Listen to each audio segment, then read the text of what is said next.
On this episode, we look at the sidewalk maintenance program in Overland Park, Kansas. Then we learn about the Major Taylor Foundation of Greater Kansas City. We talk with the executive director of the Missouri Bicycle Federation.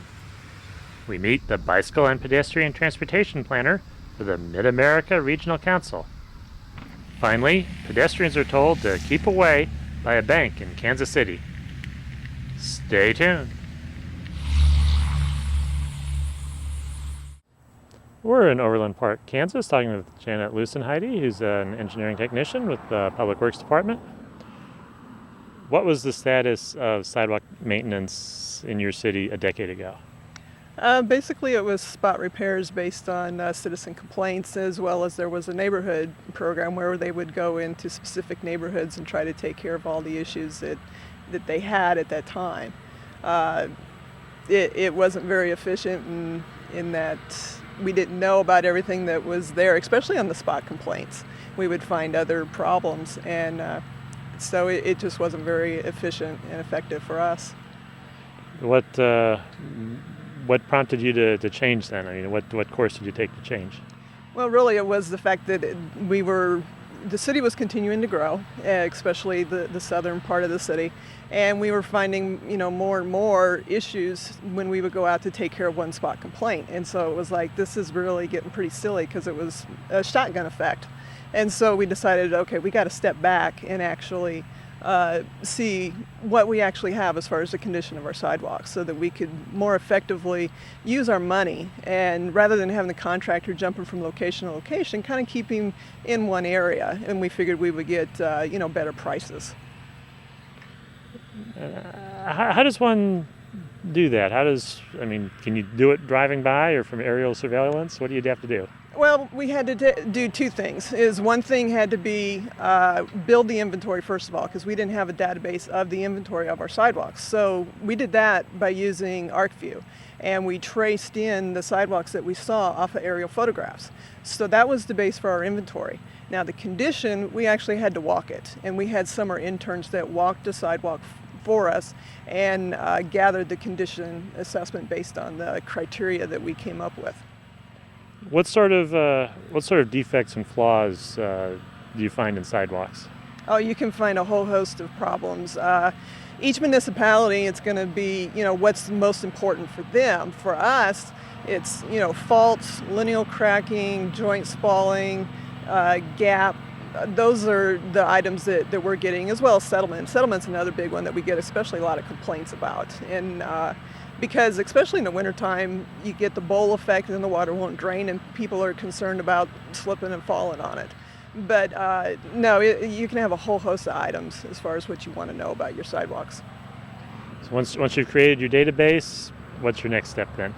Well, then it's plan of attack. It's okay. What is this going to get me? Is you take that data, and we use it two different ways. You can actually get the numbers based on your criteria that you were gathering, and you can also measle map it. Is for some folks it really helps to graphically see, where are those defects. And so we do both of them actually, because for some people it really helps to see a picture.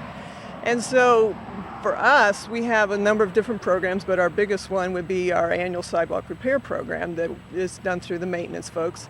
And we, based on our criteria for faults, the mile section that has the largest number of 2-inch plus faults, that's where we're going to go first. So we want to take care of the worst problems first, is what we're doing. Is it always necessary to replace the slab, or are there other things you can do to preserve a piece of sidewalk that has a defect? There are other things that we can do than we have actually tried. We first started doing patching. And now, up until just a few years ago, we were patching with asphalt material, not very aesthetically pleasing. The citizens didn't like it any at all. So we then changed to a concrete material. And that material, we had some success with it, but the citizens didn't like it that well either. And so we've now, just earlier this summer, purchased 2 grinders, and we are now grinding any faults that are up to 1.5 inches. And we consider that to be a permanent repair for us. Now that the program's been in place for a little while, is it generating the benefits you were hoping to get from it? Yeah, we are definitely seeing some benefits to it. First of all, especially with the citizens, even just with the grinding, it's more aesthetically pleasing. They like it much better than the asphalt or even the concrete material.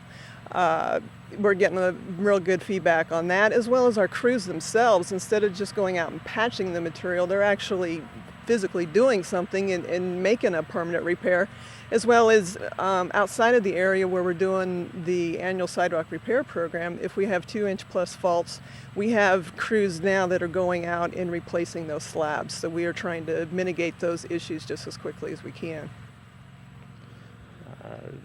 Are you getting good support from the public and from public officials? Yes, we are. Like I said, we're getting really good feedback on the replacement as well as the grinding, and the council.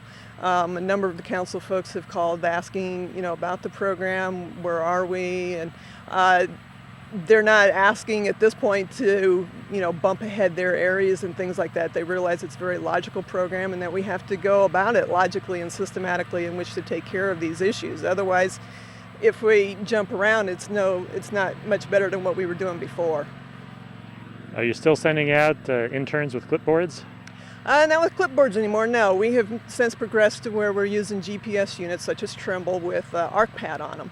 And that is so much quicker than the old way, which is, like you said, with the clipboards and the papers, is we would have an administrative assistant then take and put the information into the database, and that was so slow and it would take a while. Now when they come back with the GPS units, we can translate that information and get it into our database within minutes. It's much more effective that way. Yes, we have the interns going out every summer. Our plan is to resurvey our system, about 20% of it every year. So we're hoping to make the rounds every 5 years. We're in Kansas City, Missouri, talking with Kenneth Walker, who's with the Major Taylor Foundation of Greater Kansas City. What is the foundation? The foundation basically has a mission of trying to promote the sport of cycling in the inner city, in the urban core, and get African Americans on bicycles. We're very inclusive, and we just want to provide opportunity. We want to provide a place to ride for individuals that are interested in learning about the sport. And you have a number of different activities going on. What do you do for small children who are just starting to learn how to bicycle? Well, typically, a small child we would consider, that we would be willing to work with would probably begin around the age of 6 years of age. We do bicycle rodeos, where I like to call them bicycle skills courses. I don't like the term bicycle rodeo very much, but we'll set up a skills course that teaches them how to use signals, how to make left turns, right turns, to ride in tight spaces and things like that. And typically, depending on the age of the child, we'll adjust the information accordingly for those individuals. Usually we'll work with individuals between the ages of 6 to 18. And then the older children that just want to have fun on their bikes, what can you do for them? Well, there are several activities for the older kids that I would recommend. The first being every Saturday afternoon at 11:30 here at the Acme Bicycle Company. Actually, we have a weekly ride. The ride is designed for beginners and moderate individuals that are interested in number one, riding their bicycle. Number two, learning how to ride on the street. Also, riding with other people. It's a very good time. It's very relaxed. We don't go very far. So kids that come to those rides, have an opportunity to learn about riding a bicycle safely, and also it's a recreational thing as well. The other thing that I would say that we try to do for kids that are interested in having fun on their bicycles is, we try and support kids that want to race. There's a number of races that take place in the area, and we try and support them, with bicycles, helmets, equipment, and, perhaps even transportation to races. And we've been very successful in that area as well, right, up to this point. What does it take for someone that just rides for fun on your Saturday rides to get into racing? I would have to say that because racing isn't for everybody. I mean, everybody can ride a bike, but can't everybody race? You have to have a certain mentality. I'd say the first thing is you got to love going fast, which kids love to do generally. I think also the second thing is that you have to be willing to work. You have to be willing to learn. I know I got my two sons racing, and the learning curve was really steep. To just start riding a bicycle and start racing. So, but they definitely had to buckle down and do some research, listen, and they had to change some things about themselves as well. Just because you want to go fast doesn't mean that you don't have to follow the rules. Have a work ethic, those type of things. And I think when kids do that, like I've seen my kids do, there are some other benefits as well. You learn to be organized, you learn to interact with other people. So you have to be willing to learn about yourself, I would say. And for people that, maybe they're riding for fun on the weekends or even racing on the weekends, how about the bicycle as practical transportation during the week? I'm a little partial to that, John, actually, because I am a commuter. I ride my bicycle pretty much everywhere that I go. I've done so since I was 26 years old. I think that the bicycle should be considered a form of transportation for some individuals. Considering how much gas prices are, considering some of the health issues that people have, how could you help with considering a bicycle in that manner? I haven't had a license in 10 years, and I'm probably in the shape that I am because of that. When I first started riding a bicycle, it was strictly for transportation. But what I found out is, based on the health benefits, I think I look young. It's something that everybody should consider. Myself, it just became a lifestyle. It's something that it's not a necessity. It's something that I want to do now, and I think that it can become that for other people as well. What are the biggest obstacles to getting more people in inner city neighborhoods to bicycle? Is it the equipment? Is it the motivation? Is it the infrastructure? What are the obstacles? That's a good question. What I, in my opinion, here in Kansas City, the biggest obstacle is perception, John. People perceive things a certain way without actually knowing, without actually bothering to find out what the actual truth is. Here in Kansas City, I know that there's a perception among African American adults that riding a bicycle is a kid's thing. It's a toy. But realistically, when you look at the benefits, you realize that it's not. So what do you do when you want to change perception? You educate. And that's what I'm seeking to do. I'm seeking to educate the African American community at large on the benefits of riding a bicycle so that I can change their perception. Once their perception is changed, it's not hard at all to get them on a bicycle. And 9 times out of 10, once you get them on that bicycle, they love it and they don't need prompting anymore.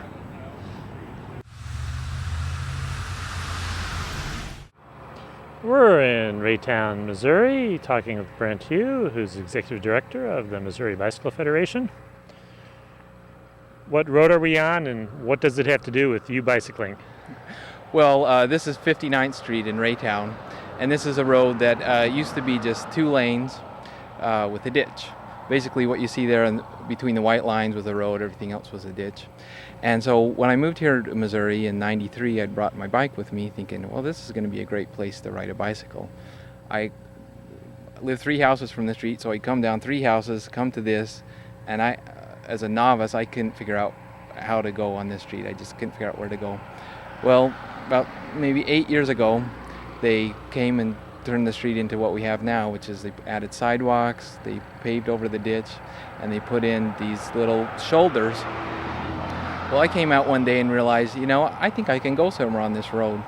And even though it's only a mile long, I got out my bike, came out, and I realized that this 1 mile of road that I can now bicycle on opened up many, many miles of connecting streets that are just quiet neighborhood streets. So I spent a year or two just exploring up and down this road and kind of the streets you could get to from the road, and gradually went from there to now where I'm cycling probably 5,000 or 6,000 miles a year all around the metro area. So the key was just having a little space on the road? Yeah, it really was. It was getting that half mile down what I felt was a real busy, real narrow road, being able to get through that connecting point just to be able to get somewhere else. Are there other roads in Raytown where they've done treatments that help bicyclists? Yeah, they've done a couple of nice things. One is we have a lot of the 4-lane roads that tend to be 4 12-foot lanes. Well, they've narrowed the lane in the middle to 10.5 feet, and then the outside is 13.5. So now that's really wide enough to share with a bicycle a lot of times. Some of the other roads they've gone along and found they had a lot of width. Well, they could add a bike lane in there.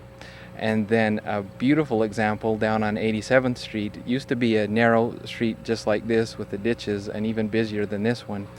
And they went along and turned it into a 3-lane road with bike lanes, which we thought was a great advance. Normally what they do when they want to improve a road like this, and this was a great advance too, normally they go in and put a 4-lane road. It's just a standard. You go from 2 to 4. There's nothing in between. So one of the neat things we're finding here in Raytown is this in-between thing actually handles the traffic just as well, but it sure is a lot friendlier for bicyclists and pedestrians. Makes for a lot nicer neighborhood. And at the state level, Missouri Bicycle Federation, how long has that been around? Well, the Bicycle Federation actually started out in about '94. We had a side path law where the bicycles were required to ride on a side path that was there. So they got together, defeated that side path law in about '95. Then they dwindled down to about nothing, and by about 2000 we didn't really have any members or any organization. Between 2000 and now, we've actually built it from no members up to this last year we've had over 1,500 paid members as part of the group. What are some of the issues you're looking at the state level? Well, we defeated the side path law. Recently we passed another major bicycle safety legislation. Included a safe passing provision for bicyclists, the fact that you can signal with your right hand instead of sort of holding your arm up to the square, and just some nice details like that. We've got the first bicycle and pedestrian strategic plan for Missouri ever has just barely been approved. We're getting safe routes to school going in Missouri. We've rewritten a lot of the driver guide to include bicycle and pedestrian friendly stuff. And we've been working on rumble strips, and we finally got a bike-friendly drain grate policy through MoDOT. A non-bike-friendly drain grate. What does it look like, and why is it bad? Well, a non-bike-friendly drain grate looks like has the vanes that go in the same direction the bicycle is traveling. So the bicycle will come along and the wheel falls right in there and the bicyclist goes head over heels. And the ones we've approved now are what they call curved vane grates, and sort of hard to explain with your hands here, but you can basically go right over that with a bicycle. It's almost just like pavement. And another interesting advantage, that if curved vane grates actually handle the water better than the parallel bar grates that are bicycle unfriendly. So it's good for everyone then. It's good for everyone, it really is. Are bicyclists starting to get attention at MoDOT then? Yeah, one of the interesting things that happened, they fought the whole idea of appointing a bike ped coordinator for years. Finally they appointed one, then he had to move along, and now our bike ped coordinator for the state is actually a founding board member of the Missouri Bicycle Federation. So she is just a ball of fire. She's got a lot of enthusiasm, and she knows how to talk kind of inside MoDOT to explain in engineer speak what needs to happen, why is such and such is unsafe, why such and such is better, and it's really making a big difference in Missouri. We're in Kansas City, Missouri, talking with Aaron Bartlett with MARC. What does MARC stand for? MARC stands for the Mid-America Regional Council. We're a council of governments. We're 7 counties and 116 cities that make up the bi-state area, both in Kansas and Missouri. And what do you do for them? I'm a bicycle and pedestrian transportation planner here at MARC, so I work with the cities and county governments in the area to help them with bicycle and pedestrian issues, technical expertise, and things like that. What sort of places are within your MARC region? Well, MARC is really a variety of different kinds of communities. We have very large communities, such as Kansas City, Missouri. We have very small communities. We have both urban and rural. We have areas that have been built up for several years and areas that are building out. We have some communities that are pretty much landlocked. They're not getting any larger, and other communities that are annexing. So there's a real wide variety of different kinds of communities that we work with. But one of the things that's consistent across the board is that many of the communities are dealing with pedestrian issues. And so what MARC tries to do is to address some of those things through training opportunities and workshops and other things that we're doing with our program. What's been your history of involvement with pedestrian issues? Well, I think just going back and the last couple of years that I've been working on this, in 2005 we held a series of walkability community workshops where we did a series of those, which were 8 of them within the region, and we did pick communities that were both large and small. We had really tremendous turnout at these workshops. They were half day. What we ended up doing was presenting a number of ideas, as well as educating the groups that we talked to about what are some pedestrian perils and things that need to be done within communities. And then we addressed ways that we could counteract some of those difficulties through better crosswalk mark design, what we could do at intersections, ways we could improve it and make it better for those folks. What we ended up doing afterwards is then doing a walking audit within those communities. The groups came back and sat down and began to put down some of their ideas for what they thought would make the community better. And as I recall, we hit on 3 different P's: programs, projects, and policies. And so looking at those 3 different ways, what could a community do and how could both government and those groups outside of government work together to make it better? And does MARC actually pour any pavement, or where does your role fit in all this? Well, MARC is what they call a metropolitan planning organization. Any community that is over 50,000 has to designate a metropolitan planning organization. In Kansas City, there are several communities over 50,000, and so MARC has become the central MPO for our region. What that means is that the transportation dollars that come into our region go through MARC, and we help with the process of programming those dollars. Basically, that means that we have programming committees that we work with that review applications as they come through, look at criteria, and try to select applications that are, that fare better than others, that have qualities to them that are going to benefit the whole region. And so we're really like a programming group. We don't actually pour concrete. Many times it's the local governments, the county governments that are actually applying for these funds, and they have people on staff that work with a consultant or whoever who actually draws up those plans. So we're really, I guess, on the front end of things and involved in sort of the programming side of it, the funding side of it, which is different than your traditional government role. We're sort of a quasi-government. We work with governments, but we're also a non-for-profit.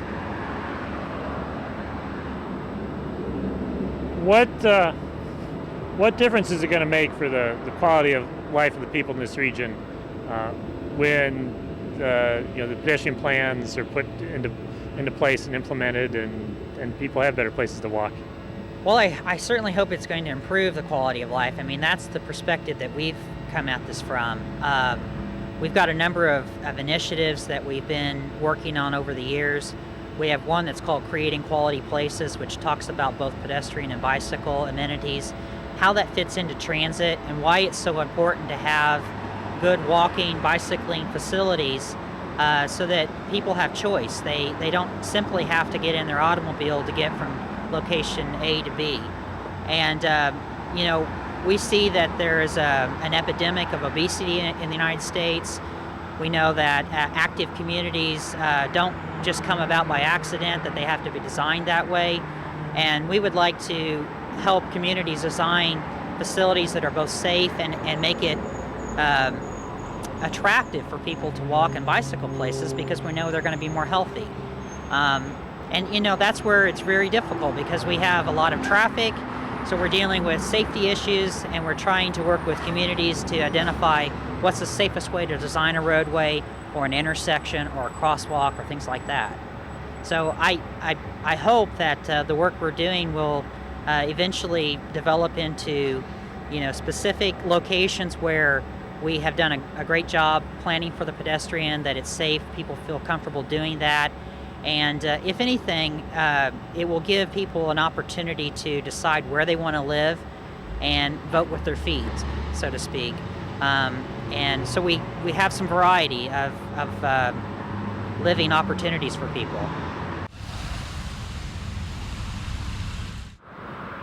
We're on Highway 9 in Kansas City, Missouri, where the McDonald's restaurant is just one block from the Motel 6. You'd think that'd be an easy walk for someone out for a bite to eat after a long day on the road. Unfortunately, this stretch of Highway 9 doesn't have a sidewalk. What alternative is there for someone that doesn't want to walk in the street? The bank in between has a paved driveway.